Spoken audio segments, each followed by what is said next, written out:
A year ago. That detail changed the shape of everything. Because what she was telling me was not that the affair had just happened. It had ended. It had been buried. She had tried to move forward, to choose our family, to go back to the life she had almost shattered. She had hoped, maybe naively, that silence would be enough. That the secret would stay where she put it. That the past would remain in the past. But secrets have a way of rotting in the dark. Daniel's ex-wife had found out, she told me. Somehow the truth had surfaced. And now there were emails, screenshots, old messages, proof of everything she had tried to hide. His ex-wife wasn't just angry. She was ready to expose it. Ready to bring the whole thing into daylight. My mother had been given a choice. Let the truth come from a stranger, in the ugliest possible way, or tell us herself. So she chose honesty. Not because the truth was easy. Not because she felt noble. But because she was terrified of being exposed by someone else before she could say the words with her own mouth. I sat there staring at her. And inside me everything seemed to collapse at once.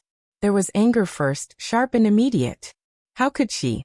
How long had this been going on? Had she looked at me during those months and smiled like nothing was wrong? Had she sat at our table, answered my questions, hugged my father goodnight, and carried this entire secret in her chest without anyone noticing? Then came the sadness. She told me that for a long time, it had started with messages about work, then moved into conversations that stretched into the evening, then the calls, then the confessions, then the private jokes that only the two of them understood, then the subtle emotional dependence that grows so slowly you don't notice it until it's already rooted itself in your life. It wasn't physical at first, she said, her voice cracking on the words. It was the talking. It was the feeling that somebody still wanted to know who I was. I remember closing my eyes for a second, because I didn't know what to do with that sentence. It was the kind of truth that didn't let anyone remain innocent. If I felt angry, I also felt guilty for understanding. If I felt disgusted, I also felt compassion, and that combination made me feel disloyal to everyone in the room. She wiped her face with the back of her hand and kept going. And then one night, she said, I crossed a line I should never have crossed. She didn't describe the details, and I didn't ask for them. I didn't need them. Whatever happened after that line was not the part my mind clung to. The part my mind clung to was everything before it. The emptiness. The loneliness. The quiet surrender that happens when a person convinces themselves they are only seeking connection, not destruction. She told me the affair lasted 6 months. 6 months. That sounds short when you say it fast, like it should be a small enough period to forgive. A temporary lapse. A bad decision that ended before too much damage could be done.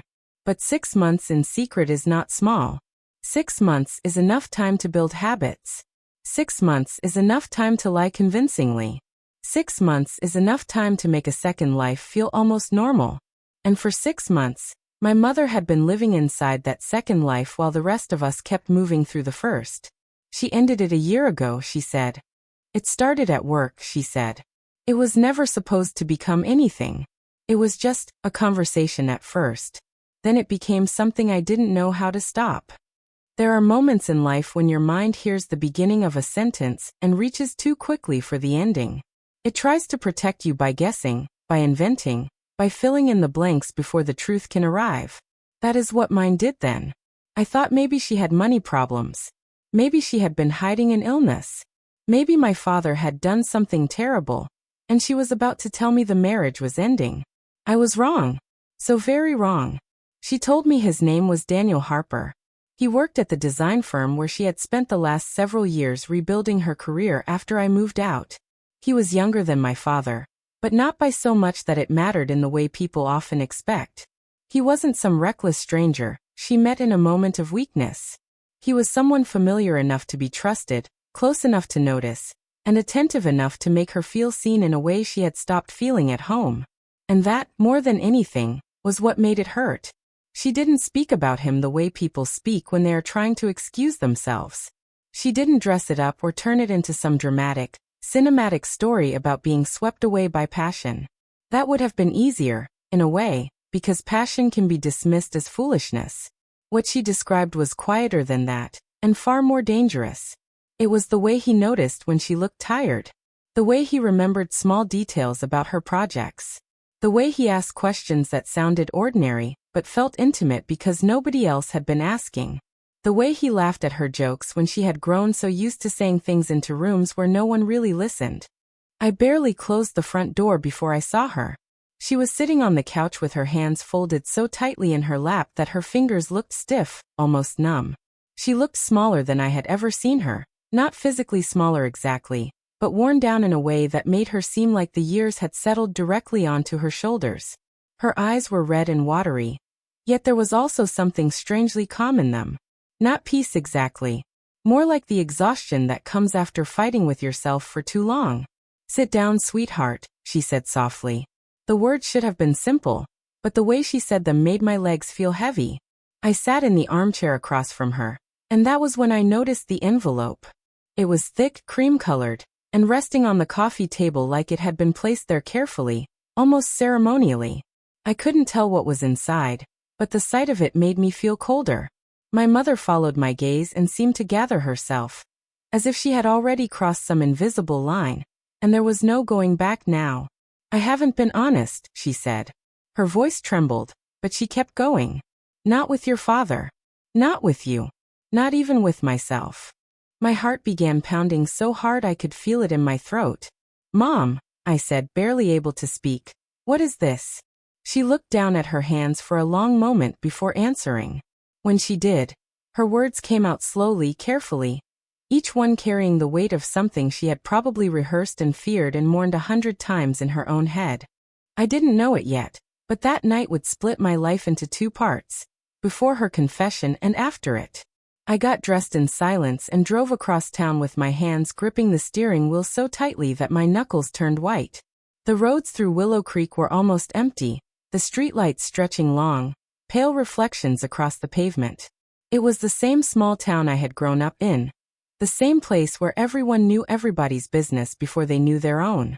The same quiet streets where my parents had built what looked, from the outside, like the kind of life people wrote about in Christmas cards. My mother and father had been married for over 30 years. 30 years. That number had always sounded like proof. Proof of loyalty, proof of patience, proof of something solid enough to survive time. Their names were Linda and Michael Whitfield, and in our town, people didn't just know them. They admired them. They looked at my parents and saw the kind of marriage they wished they had. They saw Sunday dinners, shared routines, gentle teasing in the kitchen, and a history so deep it seemed impossible to shake. I had believed in that image my whole life. Maybe that is what hurt the most. Not just that something had gone wrong, but that I had spent years believing the wrong thing was impossible. By the time I pulled into my mother's driveway, my stomach was in knots. The house was dark except for the light spilling from the living room windows, and the sight of it made my pulse jump. It felt less like arriving at my childhood home, and more like walking into the edge of a storm. If you're new here, don't forget to subscribe to our channel, and hit the like button. Your support helps us share more amazing stories. In today's video, the phone rang just after midnight, when the whole house was quiet in that uneasy way that only happens when everyone is sleeping. But something in the air still feels wrong. I was already half asleep when I saw my mother's name appear on the screen, and for a moment I almost let it go to voicemail. It was late enough that any normal call would feel strange, but there was something in the way her name flashed across my phone that made my chest tighten before I even answered. When I picked up, I could hear it instantly. Her breathing was unsteady, not the kind of unsteady that comes from being tired, but the kind that tells you a person has been holding back tears for too long. She didn't even say hello at first. There was just a small pause, a shaky inhale, and then her voice came through the phone so thin and fragile that I had to sit up in bed. "Emily," she whispered, like she was afraid of being overheard, even though she was alone. "I need to tell you something before someone else does." I remember staring at the wall in front of me, frozen in that strange space between fear and confusion, where your mind knows something serious is coming but refuses to imagine what it might be. My first instinct was to calm her down, to tell her whatever it was could wait until morning, but something in her tone stopped me. She wasn't calling for comfort. She was calling because the truth had reached the end of its hiding place.